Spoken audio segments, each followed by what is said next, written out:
You got to tell Father Christmas if you beat your name first. Michael. Michael what? There's lots of Michaels out there. Don't be shy, he's got to see your face so he knows who you are. Mikey Rainsford.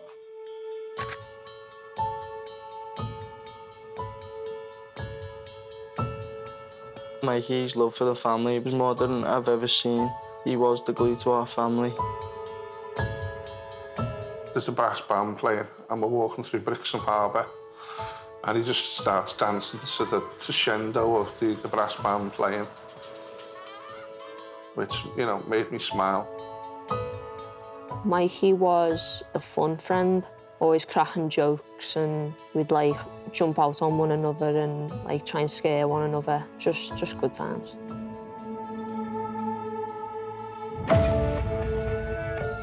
I remembered my phone going off quite early in the morning. It was the detective superintendent, and he explained about we've had the death of a young man. Mikey came home, normal night, very quiet, just like it is now. And he came in and he said, well, to drop him off at his girlfriend's. I never got to finish the sentence when 2 bullets just come through the window.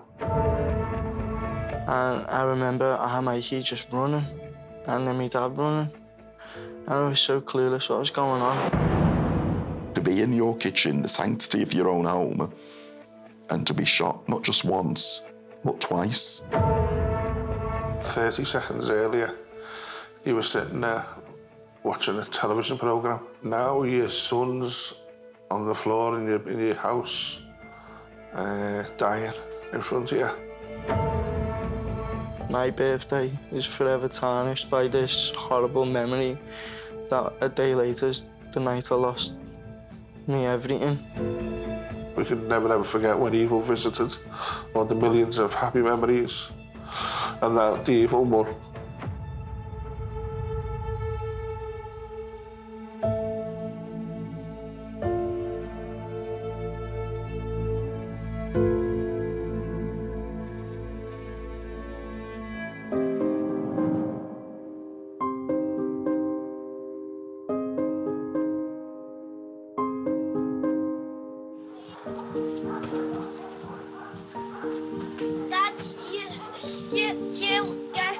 Dad, can you see me?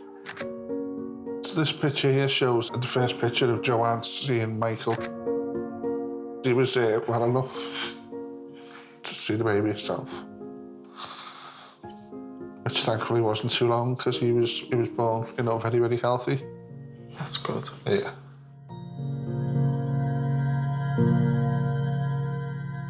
That's on Big Bowler. That's in Rampworks.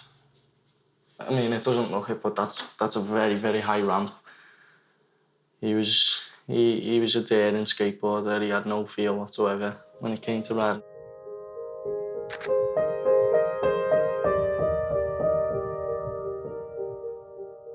Mikey was a really talented skateboarder, and you could just tell like his heart was in it and he just loved it because he was here all the time and he was really passionate about it, and he was doing stuff that I'd never seen anybody else do, especially at his age. He liked to keep himself fit, but he wasn't a poser. He liked to take his shirt off in the summer. Because he was just skateboarding and he was practicing sport so much, he was so healthy and fit, lovely smile, long brown hair as opposed to what I've got. He was just a handsome, very handsome young man. Always looking out for me, giving me advice, telling me how to dress, you know, always putting a little bit of money in my pocket whenever I needed it, or literally anything. He was always there. He was that big brother that everybody always ever wanted. What I could see between Mikey and his brother Josh, Mikey was always there for him, caring for him, making sure that he was good. But not only that, Mikey was obviously doing his own thing with his own friends, but he would allow Josh to be included in that. So he was a really good older brother. We used to have play fights in the living room as well. We'd move the telly out the way and my mum and dad would sit there like we were having in like a little wrestling arena. And him being tall and this big kid, and I was this 4'11", small child. It was funny to watch. Well, when you look down the road and you think, these are all dreams and the horizons that we're never going to see. It could have been this, it could have been that. They're not just what ifs, it's being ripped away from you.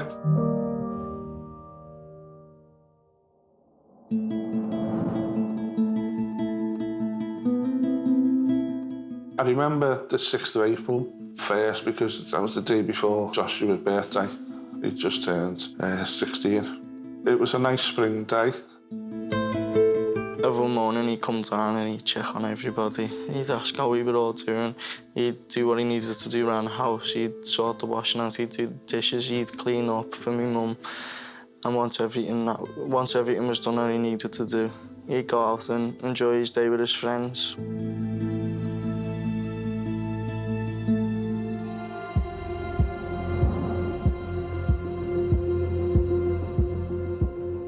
He was actually running a bit late, and he came in and he said, well, to drop him off at his girlfriend's.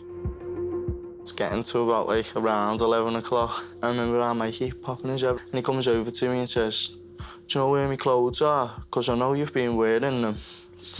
And I sat there all defensive. No, I haven't. No, I haven't. Knowing full well I had wore his clothes.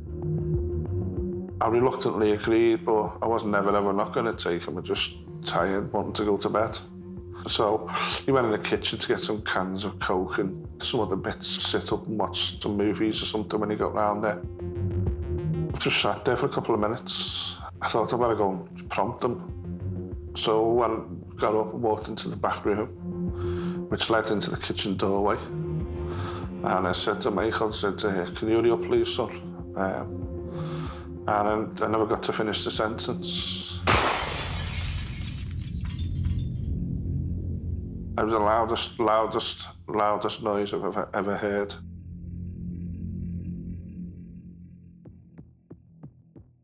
I'd seen these two big holes in the window. I followed my dad into the living room and my brother shouted, get down.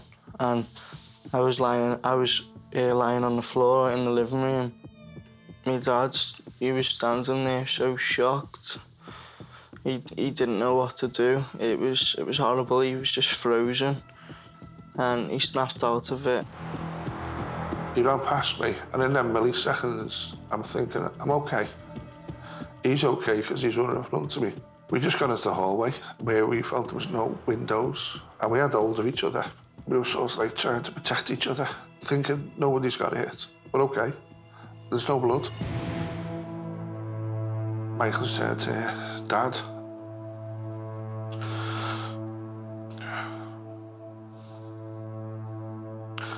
And then he slumped. It just, he let go of me.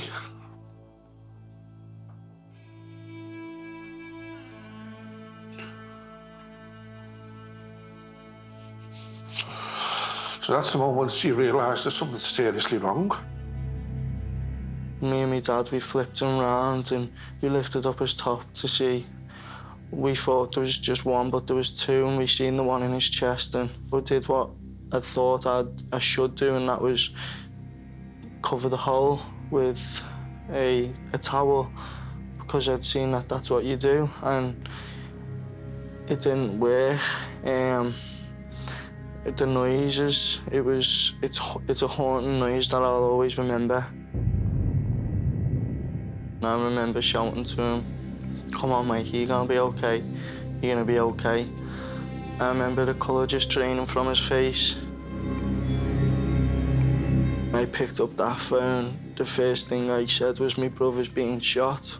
Is that police emergency? My brother's just been shot. Okay, what's his name? Michael Rainsford. He's been shot in the house. Yes, quick, please. He's been shot by? We don't know. Michael, hey, Mike, wake up for me. Mike, Michael, wake up. Police received a telephone call from Mikey's younger brother, Josh. Very distressing, very. You were a young man who was fearful.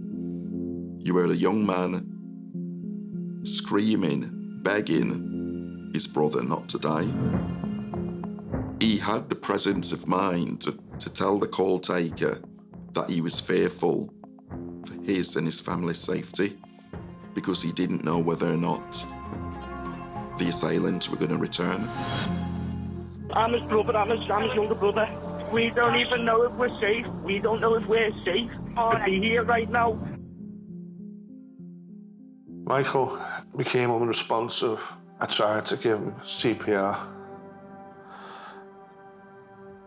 And it was just, I was doing the best I could, and they were kept on asking, was the people still there? And then there was a banging on the door. And I didn't know whether it was the police or it was these people who wanted to fire more shots. But it was the neighbours. And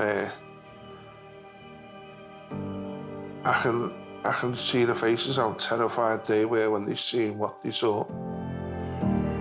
Trying to keep Michael alive, screaming down the phone to the police to hurry up. And then Michael just all of a sudden made this noise, like a loud, just, but so much louder, louder and louder, and lasted for about 3 seconds. And it was my son, not wanting to leave us. And I looked at him, and he was scared. He was terrified. And his eyes rolled back. And he died dead.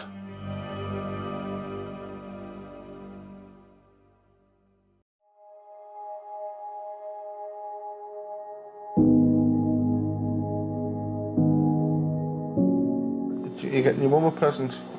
Yeah. What are you going to get your mum? Flowers. Flowers, that's nice. What are you going to get your dad? Nothing, okay. He stinks, doesn't he? No. Okay.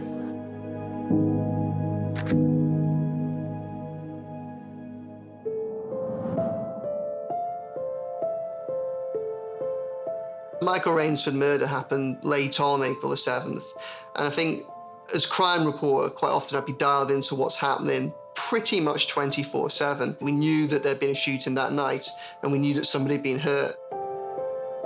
It all happened so fast. From there, the armed response came through the door, and they brought in a defibrillator, and not even that was working.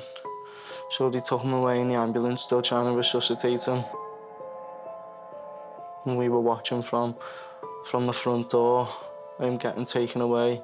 They had to put a sheet over him, and we ended up sitting there for about 20 minutes, getting spoken to by these police officers. And they were reassuring us, telling us that there's a chance he might survive. But 20 minutes after, he got the call back on the radio to say that he passed. And me and my dad, we just broke down.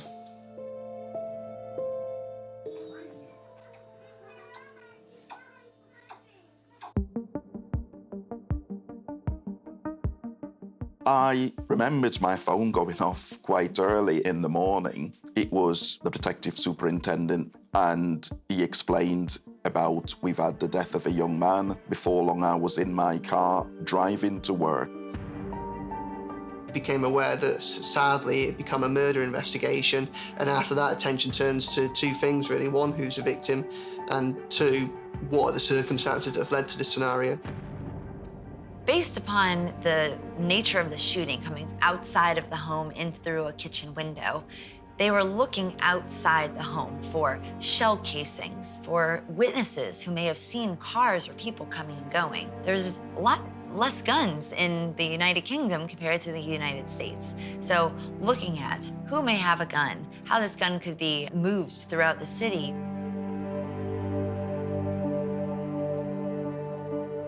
I started reading a little bit about the deceased. The first thing that stood out was he was only a young man. You know, reading from the intelligence picture that we had started collating, he had his life ahead of him.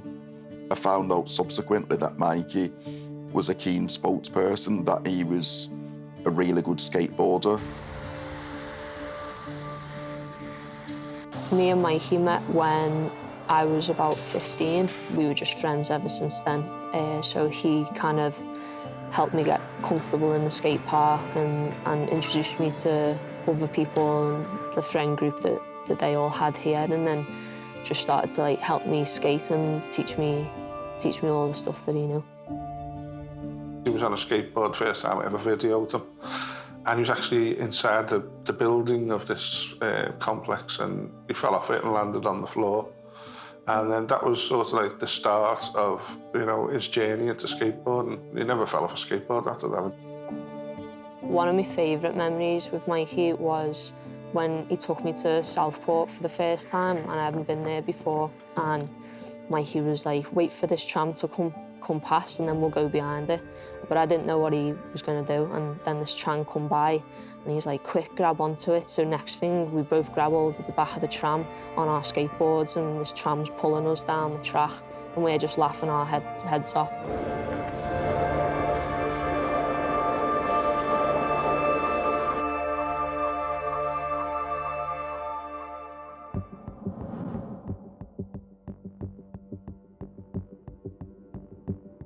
Mikey lived in the South Sefton area of Merseyside, and it's not that far away from Bootle in the Docklands, and it predominantly working class people, probably the background that I came from as a working class lad. You had your level of criminality. We had had a couple of shootings across the wider Merseyside region and neighbouring Force area. The thing that became apparent to me soon after, and I think this was within the first 24 hours, so we're still in that golden hour phase, is that there were two rival factions that were operating. So having a shooting there isn't necessarily a surprise, but with Michael being the target, it was quite confusing as to what the motive might have been and why he might have been targeted. In this specific area, there was a lot of escalating gang activity. There were shootings going back and forth. Police knew that this was the right age group to be potentially gang involved. They were worried that there was some involvement. And so I'm sure the first thing they were looking into is, was Mikey involved in a gang? Did he have any contacts? Was there something that led this to occur? Or was he simply just the victim of a tragic, unpreventable shooting? He wasn't an obvious target, and that was clear very, very early on from this, not just from what the police are saying, but also from the friends and the family that we started to get into contact with. A witness had told us that there were two male figures who arrived at the location on a specific make and model of a bike. It was an electric bike, and it was a Sauron bike. We started to see messages from on things like social media and tributes to. It became almost a bit peculiar because so often when this happens, once you find out who it is, you can almost see the pattern in which it's taken place. With Michael, there was just nothing obvious whatsoever. Liverland's an area that's gone through difficult times recently. Yeah, there was a lot of industry, particularly around the docks and in the northern Liverpool area. Working on various lines of inquiries, which included community intelligence. People were genuinely concerned. People were fearful. The first priority for police is to examine whether this was a truly random shooting, if there was some connection, or if there was even a mistaken connection that could have led to this shooting. The first would be looking at everybody as a potential suspect and knowing they could strike on another member of the community. Why was he shot in his home? Your home meant to be a safe place. Who was it who targeted him? Was he involved in gangs? Did he upset somebody? Was it a retribution for something else that he did? And then you start thinking, who else is at risk? There's a scramble for information. Quite often there's a delay between what the police are willing to tell you before you can actually put that information out there. But even before then, you start to piece together what's happened. It's just a case of dotting the I's and crossing the T's. The first thing I wanted to get a little bit more of is what can we get from CCTV? What can we get from ANPR? Witnesses. So we needed to cover quite a massive area as quickly as possible. I told the police officer I've got to go and speak to his mum. I said, I can't tell you anything else. I don't know what's gone on, but Michael is dead. And everybody just broke down crying because we just couldn't comprehend what has gone on. This was a normal family night in. My brother had just got home from being out with his friends, and this happened in the space of 10 minutes of being home. We were clueless of what happened. I could see at the bottom of the stairs the leads, the needles, the equipment he'd used. It's, you know, adrenaline things and machines and blood, footprints, handprints. And I couldn't let his mum see it. I couldn't let Mikey's mum see that. So I just put a towel over her head, and then Joshua led his sister downstairs in the same way, the towel over her head. So they never got to see how that traumatic memory of seeing what had happened at the bottom of the stairs.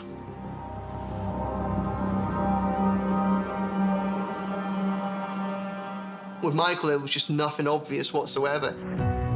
It looked like a targeted murder because it happened at his home. Shots had been fired through his window. So obviously, you think someone has deliberately gone there to target him, and there must be a reason for that. But the more that we found out about Michael, the more that we found out about his family, almost the more information we got, the more confusing this seemed, because it was very, very difficult to place a motive on what happened.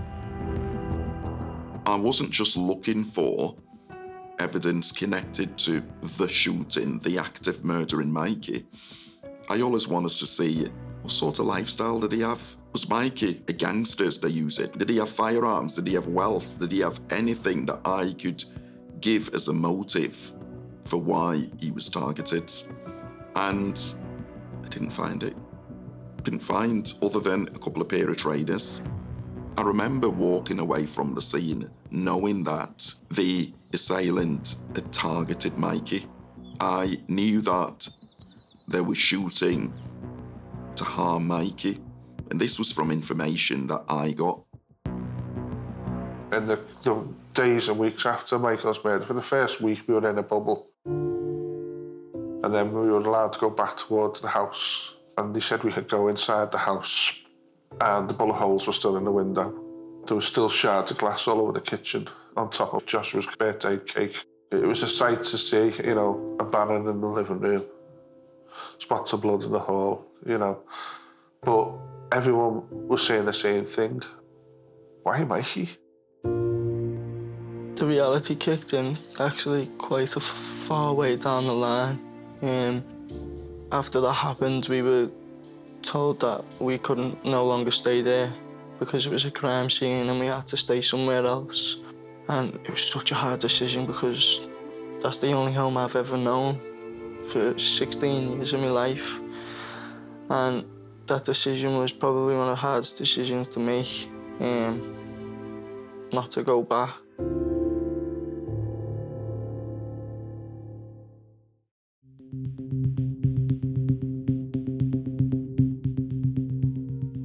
On the night of his murder, Mikey Rainsford was looking forward to spending the night with his girlfriend. He asked his dad for a lift. He was so excited about the evening. He was in his kitchen and shots came through the window.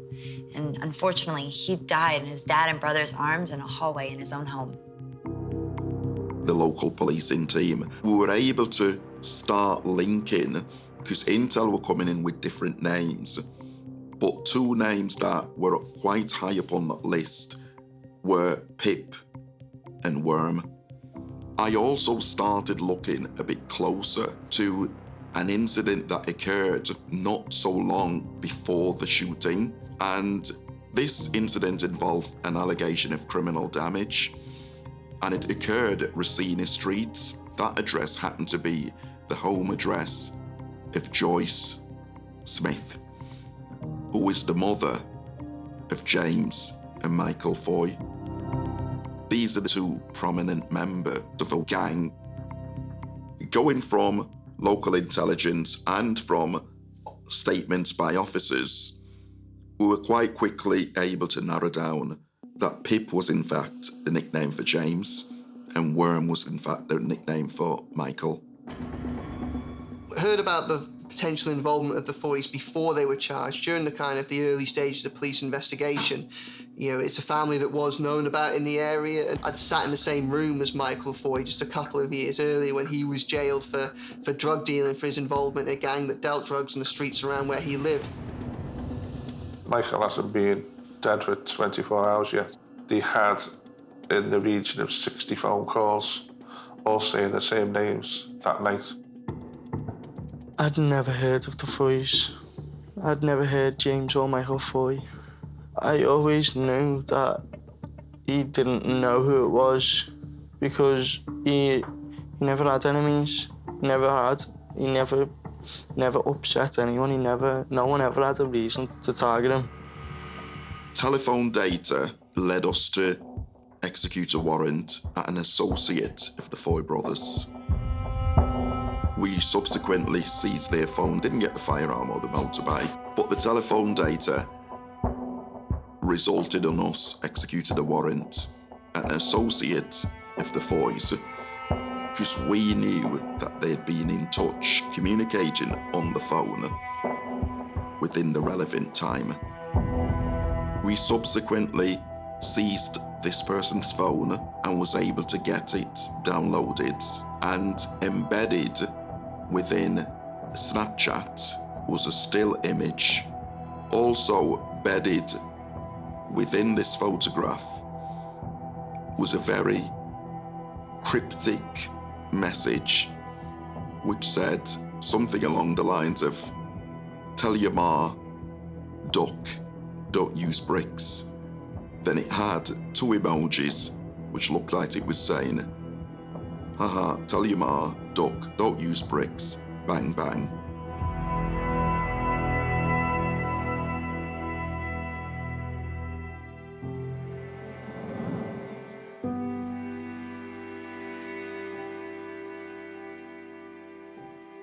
I remember the day of the funeral. Came out the house that morning. The whole of Harrington Road, every single neighbour was stood on the front garden. And the hearse come down the street, and we followed it up in a car. And there was about 20 cars behind us, following us down this little quiet road. It was a lovely day. We buried him on the 1st of May. And I done a big eulogy. As we drove past the school, all the teachers and the pupils had come out. And they lie on the street. And they all applauded him. He was known as a positive person within that community and for that community. You only have to look at the scenes for his funeral.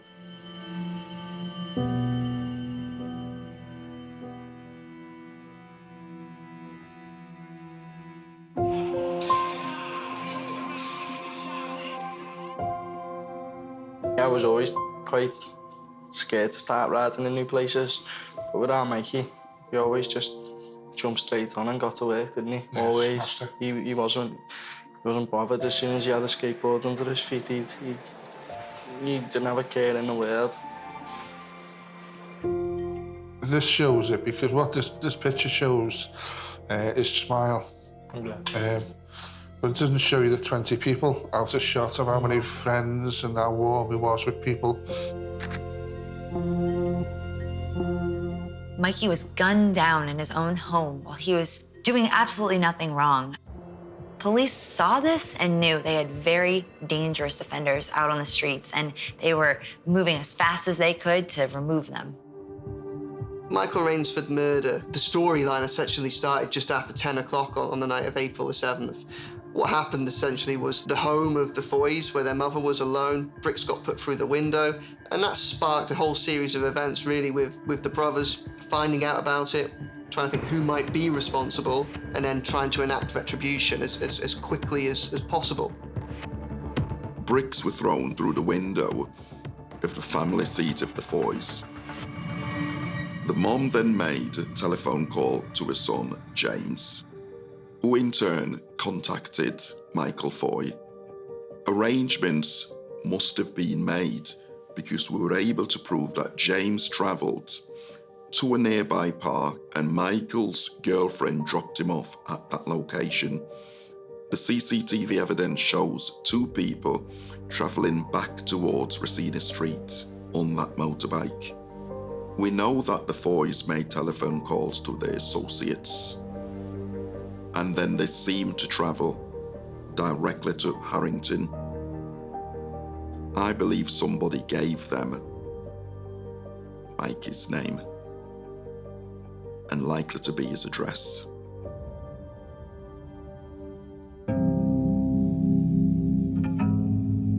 The Foys did not have any evidence to suggest that Mikey was responsible for the damage.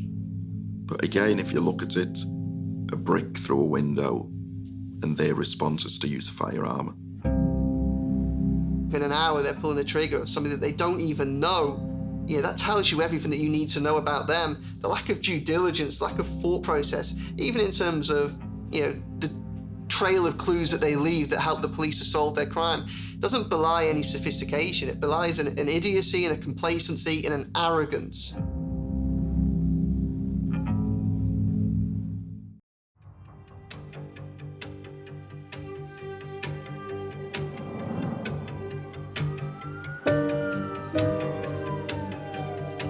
We executed a warrant at the Foy's house. Sadly, James was not there, but we found a number of items which we thought were relevant. We were able to confirm that they had access to electric bikes because there were component parts and chargers, etc. The witness stated that one of them was wearing a Moncler jacket, or at least one of them, and we recovered similarly described jackets within the property. Both brothers, James and Michael Foy, were arrested by members of the team. Both gave no comment interviews, and we recovered the invoice for the purchase of the red Surron bike. So we were able to put those in the Foy's possession. Another key piece of evidence was that we sent off the jackets to be examined, and the scientist was able to find gunshot residue on the garment. The type of GSR was what you would expect for the killer of Mikey to be in contact with. It makes me feel heartbroken that his life was cut short by these monsters, because he meant nothing but good to the world and to the people around him. And, it does make me emotional to think kind of the impact that's having on his family as well.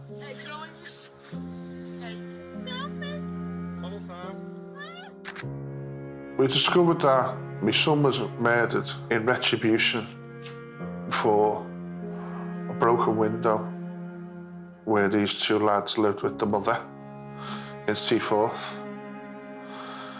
And an hour before my son's murder, somebody had thrown a brick through their window. And in their delusional gangster world, criminal world, somebody was going to pay for that.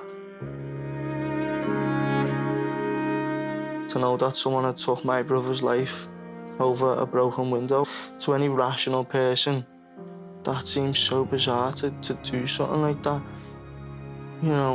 To take another person's life over a broken window. We were told that a lot of the evidence they had was circumstantial. It was going to be a very tough case to prove because there was no gun, there was no motorbike. These were important pieces of evidence. The two brothers set off with murderous intent and executed Mikey in his kitchen before callously jumping back on the bike and heading back towards the family seat.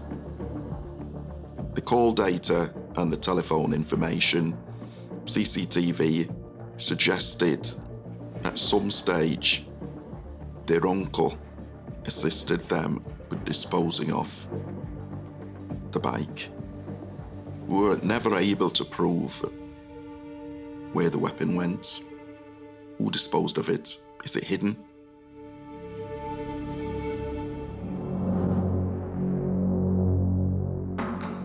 The trial itself, every day was like tearing the page of a book that you'd never read, because we were being told for the first time, undiluted. To see them two, they were just scrawny kids who thought that they were outlaws with guns. On the first day of the trial, as the SIO, you're probably more nervous than the family, because that's the first phase that the judge is going to look at the technicality, the legality of things that you've done. When the defense put forward their case, you know it's not personal, but it feels personal. If they question something they didn't get or something that they are accusing that wasn't done in a certain way, you feel personal because you've lived that case for over a year. You've lived, breathe, sleep, eat, everything. Being only 16, it was a lot to take in, and I stopped going. They played back the 999 phone call. It's so hard to listen to the full thing. You can hear everything. There was no remorse at all with any of them. Nothing made sense. You know, I had no doubt in my mind that the jury were going to say innocent or guilty. I know who killed my son, and I knew what they were going to say. Covered the murder trial throughout. I was there every day of the 6 week and then again for the sentencing at the end. And they're really, really difficult processes to be involved with. Like, they're horrible because you have lives on the line. You have a life that's already been lost, the family's lives, and they've been torn apart by what's happened, and they're desperate for justice. These trials take place and they're so tense and they're so emotional. The consequences of the actions of whoever is responsible, they lie heavy on the atmosphere of the courtroom because so much is at stake. Whether they're going to get convicted, going to get sent to jail. In this case, it's murder, so it's a mandatory minimum life sentence. During the course of the criminal trial, I think the brothers it's almost like it was a theatre. There were points that, yes, they were listening intently, but at the same time, there were points that they showed a disregard for the process, head down, eyes turned away, smirking, smiling at each other. I don't think I was surprised because they had that almost arrogant attitude throughout the course of the investigation.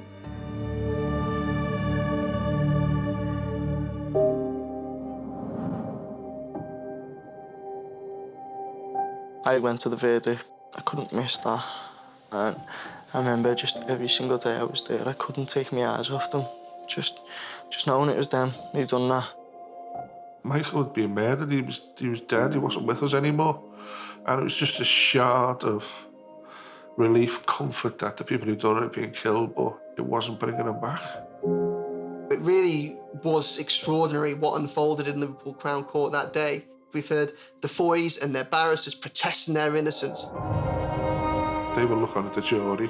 They were being a bit more jokey about things, which repulsed us because, it was disgusting. We just announced that they were all guilty one by one. They all started swearing and shouting, punching the walls. James Foy's barrister got up. He uttered some of the words that still live with me today, to be honest. And he said that all of a sudden his client wanted to tell the court that he was guilty. He was the person that pulled the trigger that night. And it was just stunning. James and Michael Foy were sentenced for their crimes on the 12th of March in 2021. James Foy was sentenced to a minimum of 28 years in prison, and Michael Foy received a minimum of 30 years in prison for the murder that they committed. I was pleased with the length of sentences, but we're the parents who have the life sentence, who every day have to wake up to this, to see Michael's clothes in the wardrobe, To think of all the horizons that they've stolen.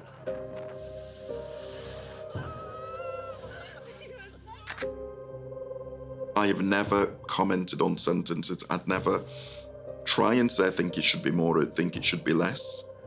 Because I think the judges will have all the facts and they would have given a good explanation in the summing up. Do I think the sentence was probably appropriate for an offence of murder? Yeah, it was. It's every member of the team who wants to give the Rainsford family justice. You can only walk away knowing that you've done your best. And on this occasion, I did my best. At the end of that trial, he actually said, "We'll be out in 40 years, but your brother will still be in the mud." That stuck with me every day. Because as harsh as that is, it's true. They'll be out in 40 years, but I'll never have my brother back. And it just breaks my heart to know that. He could have gone on to be such an amazing person. He had a future, he really did have a future. Whether it was into skateboarding, whether it was photography, whether it was fishing, he had a future. He's the perfect person. He was so perfect, and it's really sad that he's gone.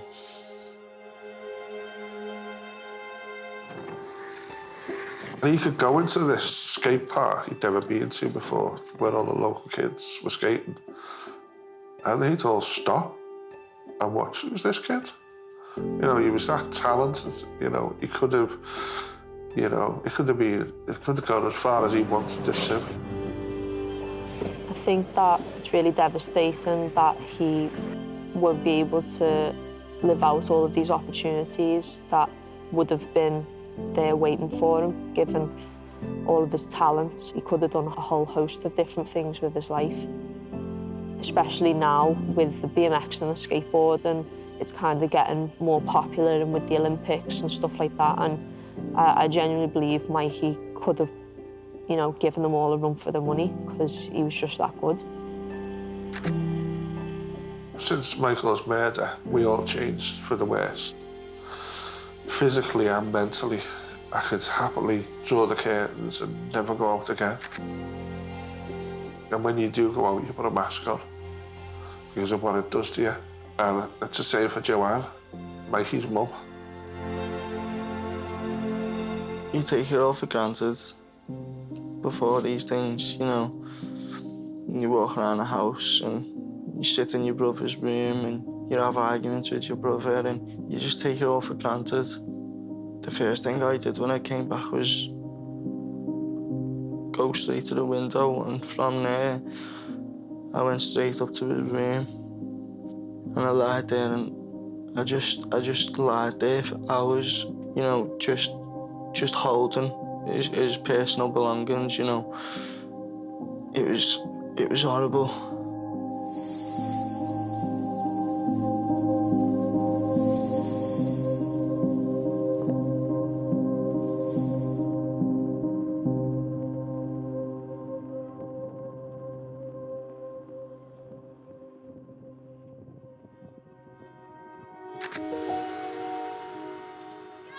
I'm haunted by seeing how scared and terrified Michael was in the last seconds of his life. When he should have been sitting in the car going to see his girlfriend. You know, what would the future have held? You know, getting engaged, having their own child, moving in together, just growing up. You know, doing the grown-up boring things. But, you know, they also still had a lot of fun things to do. Lots of millions and millions and millions of memories to be remade. And those animals took it away. Seeing that happen to the person you look up to most, it ripped me apart. You know, I remember trying to be this strong man. I felt like I lost a piece of me that night. I really did. You know, someone I looked up to so much, he's never there anymore, do you know what I mean? And it broke me. And I'll never heal from that. Okay, I think Father Christmas has got everything he needs to know. So you wave bye-bye to Father Christmas. And you'll get your message, okay? I'll put this in the post for him, okay? Alright. Okay. Where you going? What? Bye.